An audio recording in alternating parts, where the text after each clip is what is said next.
Welcome to Beyond the Paradigm with me, Paul. Welcome back if you've listened before, and welcome if this is your first time listening. Today this is episode 5, COVID-19 Pandemic or Plandemic. Just before I begin, I'd like to just let you know that I'm also available on Apple and on Amazon Music, and I'm also on Twitter. You can contact me at paradigm_79, and I'm also now on Facebook at Beyond the Paradigm. Well, on the 23rd of March 2020, Boris Johnson, who was then UK Prime Minister, went on national television to order everyone to stay at home. The first COVID-19 lockdown in the UK began. On the 25th of March 2020, the Coronavirus Act of 2020 gets royal assent, and then on the 26th of March, lockdown measures legally come into force. Never before had any one of us witnessed an event like this. It was to affect everyone, no matter whether we were old, young, rich or poor, employed, unemployed. Everyone would feel the effects of this lockdown. What had started in China the year before had now come to the shores of the UK. Footage that had been broadcast from China had showed people collapsing in the streets, being dragged into hospitals by masked men. The horror of this new virus, COVID-19, sent shockwaves around the world. The fear was beginning to build in each nation around the world, and travel bans from China were put in place. This was the new plague, the Black Death. Or was it? Was this a genuine pandemic, or was it a plandemic? Was this part of the Luciferian Elite's plan to gain more control of the masses in order to further their plans for a one-world government? Or was it that the nations of the world really did have your best interests at heart and wanted to protect you from this deadly virus? Various tactics were used during this lockdown, and I'm going to look at them now. Just going to go through a few of the few of the more common tactics that were used during this lockdown. So let's look at some. First of all, let's look at fear. Images of people collapsing in the streets in China, people being forcefully dragged into hospitals by masked men, were powerful images when accompanied with commentary that these people were infected with the new deadly COVID-19 virus. Indeed, this footage was used by the different media outlets in order to build up an atmosphere of fear surrounding this deadly virus. The same script was being used across all different news channels. There was a crisis according to the news channels, and creating a crisis is something that the Nazis used to great effect. Joseph Goebbels, the propaganda mastermind of the Nazis, stated that you create a crisis in order to cause fear amongst the people. Then you can control them more easily. A crisis indeed was being created through the use of footage of these people collapsing and others being dragged into hospitals by these masked men. Panic was being created and people were beginning to be fearful. Fear is one of the most powerful human emotions.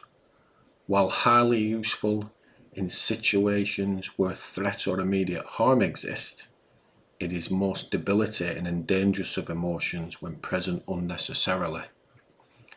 Humans, especially since the Industrial Revolution, have become increasingly protected from the dangers that our ancestors faced in relation to the natural world. But as mankind's fear of nature and the elements has fallen in its place, many other fears have come to fill the void. Some of these fears have arisen in response to real threats, but many have been in response to things imagined. While some of these imagined fears are of one's own making, many are a consequence of narratives created by those in positions of power. Individuals looking to take advantage of and manipulate others have long realized the power of fear. When one is gripped by fear of a threat, real or imagined, their rational and higher cognitive capacities shut down, making them easy to manipulate by anyone that promises safety from the threat. From before the first lockdown was announced, fear was being harnessed in order to gain compliance from the masses. They kept their fear high by continually using the media to give out statistics of infections, hospitalizations, deaths. The figures used would be alarming to most people who did not have the ability or refused to look more in depth into what was actually happening. Statistics for deaths were being falsified.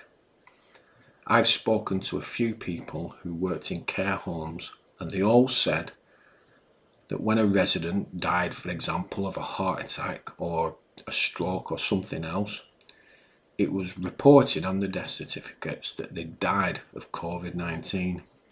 And one man I was talking to recently said that he disputed this regarding a particular resident because they said that he died of COVID, but he'd actually had a heart attack. But this man was told in no uncertain terms that he needed to shut up or his job was on the line. Now, ruling classes for thousands of years have understood the power of intentionally invoking fear in their subjects as a means of social control. But not only was fear being used, people were also being manipulated. The commentary over any footage can change the way you view what you are actually seeing with your eyes. I've watched a video on YouTube a while back in which it was demonstrated how the media manipulate how footage is to be viewed. The explanation was given by the late Francis Schaeffer, a notable American theologian and philosopher. The footage is of what seems to be a riot. It is acted out, it's not a real riot, and on the first run through of the footage, the commentary that talks over the video goes along the lines of our defenders of freedom defending us against these enemies of the state, these terrorists. So it has images of police in conflict with other people who the commentary is referring to as terrorists. And it continues in this vein. The video then cuts to Schaeffer, who explains that the same footage will be played from a slightly different angle and with different commentary.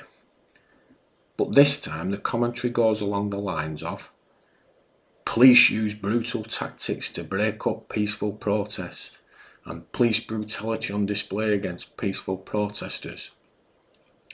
Schaeffer explains how words can completely change how someone will view particular footage. Indeed, words can change completely how you will think about what you are watching. This is manipulation.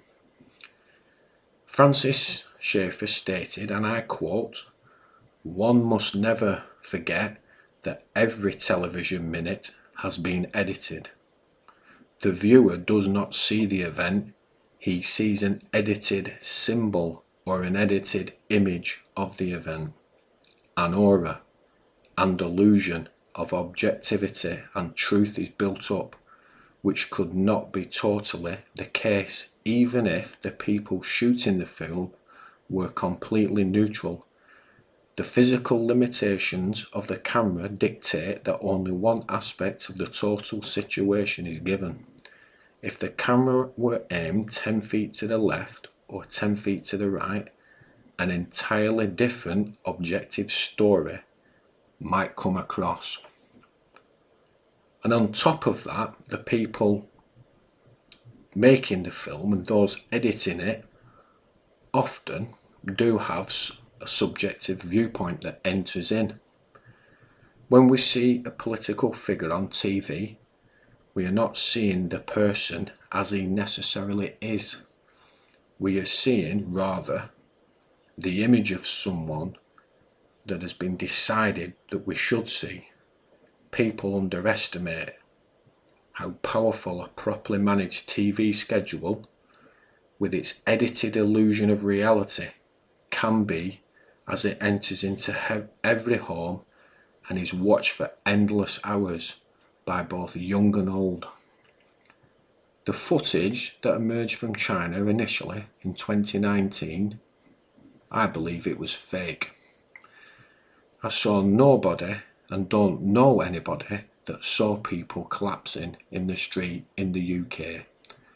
Conveniently, in the footage from China, you see people lying on the ground and then people in hazmat suits rushing over to their aid. To me, it all looks staged. But another tactic that was used by these different governments was the use of so-called experts. Government scientists were used on briefings daily in order to add weight to the narrative being pushed on society. And two common phrases that I heard during these briefings were, "We are following the science," and "the science says." Now, let's be clear. Science says absolutely nothing. It is scientists that say things. Now, this is important to understand because scientists are human beings. Human beings are fallible. Human beings can be and are often dishonest. They are ambitious. They can be bribed. They can be bullied, manipulated, and often they only have their own best interest at heart. Not all scientists were saying the same as those heard during the daily government briefing. However, any scientist that does not conform to the agreed narrative on anything at all can and does face ostracising from the scientific community. They can lose their funding for any research they are undertaking and can seriously damage their future prospects of employment. This is the key in understanding why you can't just trust what a so-called expert says. Another point to note is that of logical fallacies, more specifically, the appeal to authority or the argument from authority. And it is a form of argument in which the opinion of an authority on a topic is used as evidence to support an argument. Now, the general form of this argument is this: person or persons A claim that X is true. Person or persons A are experts. Therefore, X should be believed. However, scientific knowledge is best established by evidence and experiment rather than argued through authority, as authority has no place in science. Carl Sagan wrote of arguments from authority, "One of the great commandments of science is mistrust arguments from authority. Too many such arguments have proved too painfully wrong. Authorities must prove their contentions like everybody else." Just because someone is a so-called authority does not mean that they are correct. And in contrast, just because someone is not recognised as an authority does not mean they are incorrect.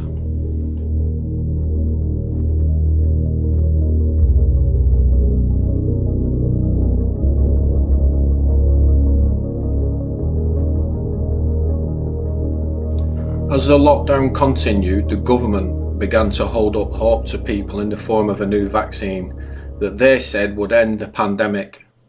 The government was portraying itself as our saviour and to whom we should trust to end this pandemic. This is another common tactic used when there is an artificial crisis. Government promote themselves as our only hope and the ones who can keep us safe. But let's look at this vaccine, and in particular this first vaccine that was rolled out in the UK, the Pfizer vaccine. But before we do that, I want to define what an actual vaccine is. Edward Jenner was an English physician and scientist who pioneered the concept of vaccines and created the smallpox vaccine, which was the world's first vaccine. The terms vaccine and vaccination are derived from variole vaccinae, or pustules of the cow, and this term was devised by Jenner to denote cowpox. Dr. Jenner, noting the common observation that milkmaids were generally immune to smallpox, Jenner postulated that the pus in the blisters that the milkmaids received from cowpox, which is a disease very similar to smallpox but much less virulent, it protected them from smallpox. And on the 14th of May 1796, Jenner tested out his hypothesis by inoculating James Phipps, an 8-year-old boy who was the son of Jenner's gardener. Jenner scraped pus from cowpox blisters onto the hands that were on the hands of a milkmaid, Sarah Nelms. She'd caught cowpox from a cow called Blossom. Jenner inoculated Phipps in both arms that day, subsequently producing in Phipps a fever and some uneasiness, but no full-blown infection. Later, he injected Phipps with variolous material, and the routine method of immunisation at the time. No disease followed. The boy was later challenged with the variolous material and again showed no sign of infection. No unexpected side effects occurred, and neither Phipps nor any other recipient underwent any future breakthrough cases. This is the first ever vaccine. It was simply a preparation used to stimulate the body's immune response against disease. In this instance, cowpox was used to promote immunity to the more deadly smallpox. But is this what the Pfizer vaccine is? Well, the short answer is no, and here's why. Firstly, the Pfizer vaccine does not contain COVID-19 in a weakened form, well, any form for that matter. So a person who's given this vaccine, they're not exposed to the COVID-19 virus, which is in contrast to the first ever vaccine produced by Edward Jenner, or the flu vaccines, for example, which contain a dead flu virus. mRNA vaccines, which the Pfizer vaccine is, are not traditional vaccines. Now, I'm not a scientist, so I'm going to try and keep this simple in order to not confuse myself. But basically, an mRNA vaccine, they do not contain the virus itself. It can be thought of almost like a Snapchat message that disappears after sending instructions to your immune system on how to fight the virus. The Pfizer vaccine and other mRNA vaccines use messenger ribonucleic acid, a molecule that teaches cells how to make the protein that triggers the body's immune response. So the mRNA vaccine it's delivering genetic information. Now, my concern is that this is relatively new technology, and I don't believe that prior to there being a mass rollout of the vaccine that enough trials were carried out.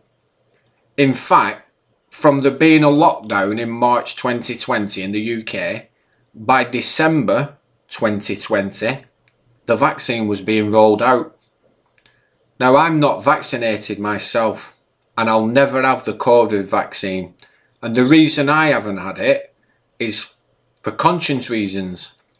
As during the testing phase, limited though it was, they used cells that had previously, from previously aborted babies. There were cell lines that have been taken from aborted babies.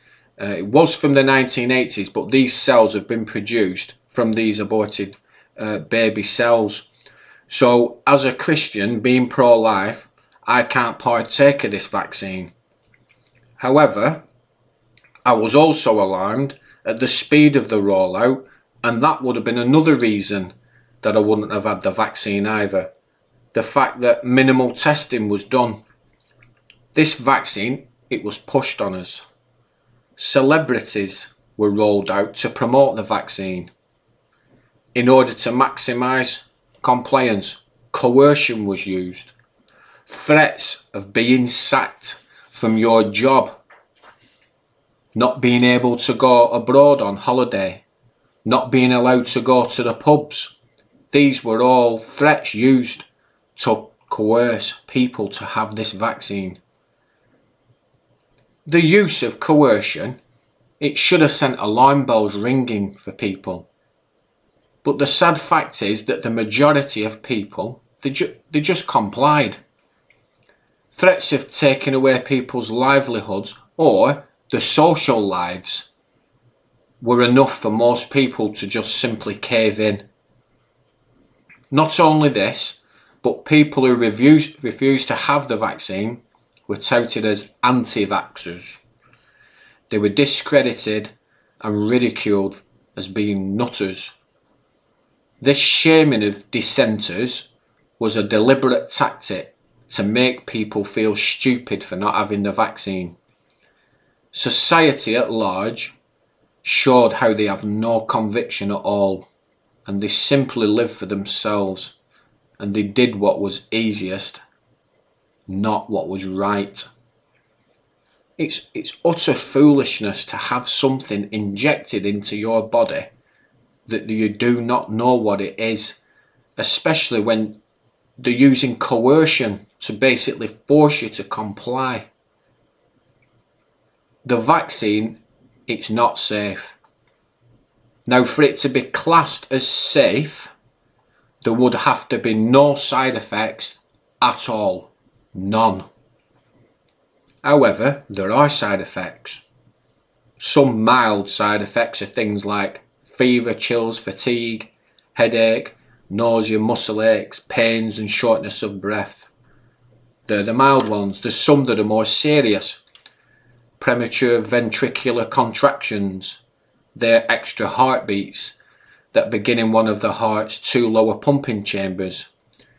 These extra heartbeats disrupt the regular heart rhythm, sometimes causing a sensation of fluttering or a skip beating in the chest. Sinus tachycardia is a regular cardiac rhythm in which the heart beats faster than normal. While it is common to have tachycardia as a physiological response to exercise or stress, it causes concern when it occurs at rest. There's also myocarditis.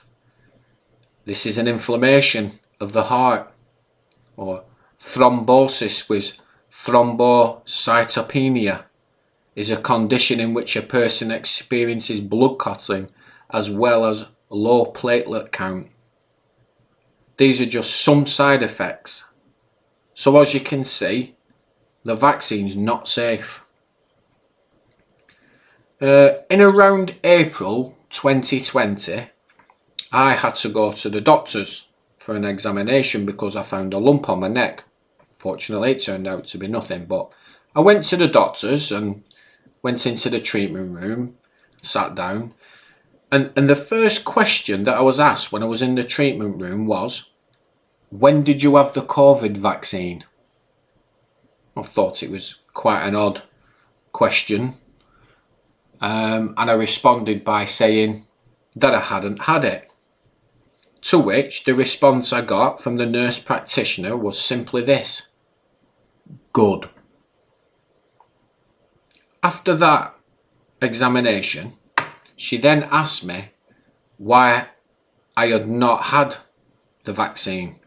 So I told her basically it was for conscience reasons, but I also said that I didn't trust that it had been sufficiently researched and tested. Her response was this: yes, it has been aging people. That's what she said to me, that it's been aging people. Now, these responses, they came from a medical professional. That spoke volumes to me. If it was a genuine pandemic, or if it wasn't, what could the reasons be for the lockdowns and the creation of this crisis? Now, the initial outbreak was linked to a wet market in Wuhan in China in November 2019, with scientists proposing that it had made its jump from caged live animals to humans.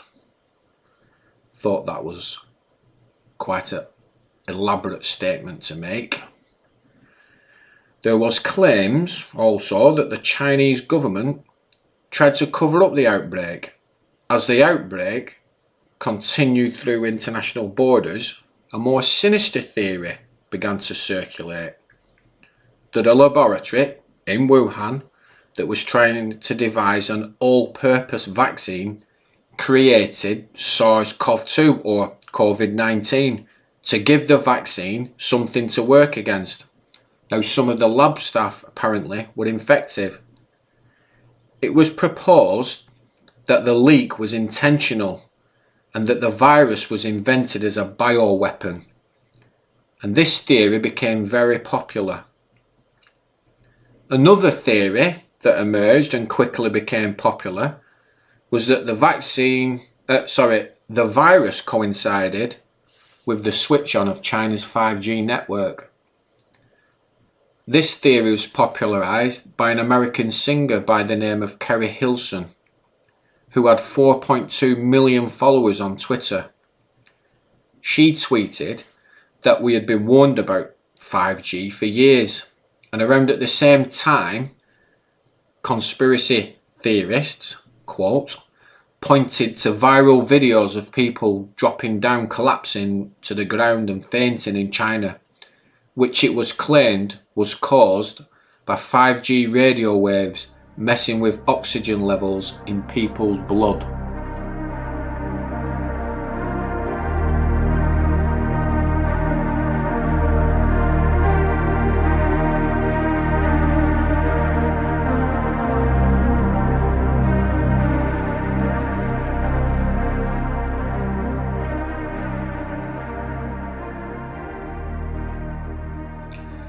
I have thought about the COVID lockdowns and everything that went on during and after the lockdowns had ended, and I thought about it for a considerable period of time, still think about it today.